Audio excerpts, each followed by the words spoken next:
Hey, this is Tiffany Mayer, currently working on a guest bedroom, and I'm going to be doing a custom upholstered headboard with antique nail head trim, and I thought you'd all like to see it. So come on in. First, we prep the room. Be sure to sweep and dust the room, including your moldings and any architectural details, to be sure that you don't get any dust in your finished paint job. I'm definitely not a professional painter, but my husband and I have done all the painting in our previous homes and have now started working on our newest home. I like to start with trim work. As you can see, I don't have the patience to tape off around casings and base moldings. And in my experience, I always end up pulling the tape off and finding that the paint has leaked under it, and then I have to go back and touch it up anyway. So I prefer to just use a straight brush and a steady hand. For this specific project, I wanted to center the headboard under the window. So my first step is to measure the window width, and then also measure the width of the headboard, and then I'd find my center. For this headboard, I decided to do a shape rather than a straight rectangle. I laid the plywood out and sketched the shape that I wanted on one side. My husband then took the plywood and cut the shape on one side. Once cut, he had an exact template for the other side. All he needed to do was flip it over, trace it, and cut it.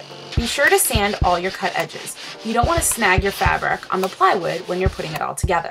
I've decided to use a 2-inch thick foam for this headboard. It'll be very comfortable to lean against, and once I add the nail head trim, you'll get a great dimension of depth. Cutting the foam takes a little bit of patience. Because it is a bit thicker, you're going to want to make several passes. Next, lay out the batting, and then layer your foam and then your plywood. The batting is going to hold your foam in place and also be the underlayer to your fabric. I've chosen a cotton all-natural batting, which will add another layer of softness to the finished headboard. You're going to want to trim some of your batting away before you begin stapling. I like to staple my batting about 2 to 3 inches down from the edge of the plywood. Be sure to put your staples a couple of inches apart. This way, there's no movement in the batting. And to trim away any excess. Next, roll out your fabric on a clean surface. Cut your fabric to be 3 or 4 inches bigger than your finished headboard. Pull it as tight as you can and staple about an inch from the edge. And keep those staples an inch or two apart. On the edges, corners, and on the concave curve, pull it down and fold over the fabric so that it has a nice tailored fit look. If you wanted to, you could stop there and just mount hanging hardware on the back of your headboard. But I went a step further and decided to add a decorative nail head trim around the perimeter of the headboard. If you decide to do the nail head trim, there's a few options out there. But I like the look of individual nail heads, so I bought individual packs and hand hammered each nail head in. This obviously took a bit longer, and it was harder to keep the lines straight, but I think in the end, it's a much more custom look.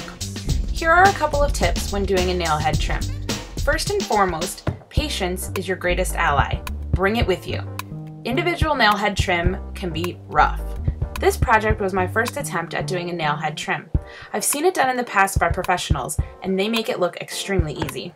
The 2-inch thick foam is going to look great with this nail head trim, but you're going to have to hammer through 2-inch thick foam and into the 1/4-inch plywood. As with the painting, I'm not a professional upholsterer either.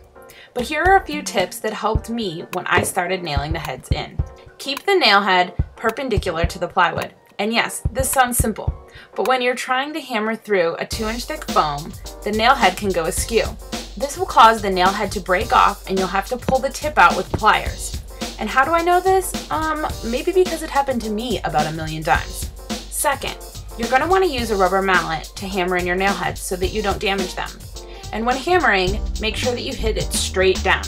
I found it easiest to do one quick hit rather than a bunch of little ones. Third, try to keep your nail heads relatively close together and an equal distance between one another. This is going to be difficult with an individual nail head trim, but try your best. It'll be worth it in the end.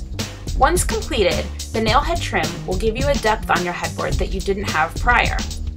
That, combined with the textural difference, really makes this headboard a unique and custom piece.